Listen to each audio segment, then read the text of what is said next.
Social মিডিয়ায় 20 জানুয়ারি নিয়ে আলোচনা এখন তুঙ্গে। কি হতে চলেছে 20 জানুয়ারি জানতে অনেকেই আগ্রহী। কেউ কেউ বলছেন 20 জানুয়ারি শেখ হাসিনার ভাগ্য খুলতে চলেছে। ছাত্র আন্দোলনের গণ অভ্যুত্থানে শেখ হাসিনা সরকারের পতনের পর তিনি ভারতে চলে যান।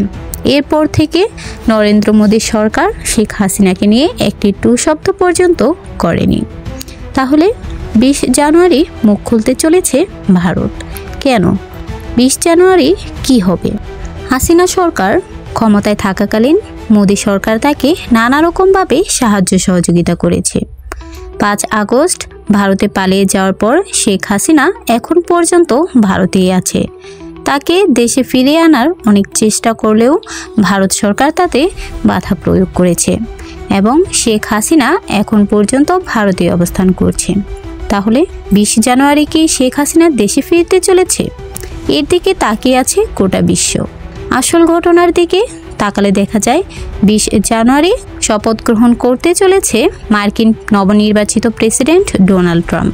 ডোনাল্ড ট্রাম্প শপথ গ্রহণ করার পর হয়তোবা হাসিনা ইস্যুতে কিছু একটা সিদ্ধান্ত আসতে পারে।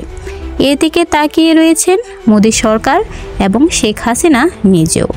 হয়তো এই দিন তিনি আবার ক্ষমতা পুনর্বাসন করতে পারে।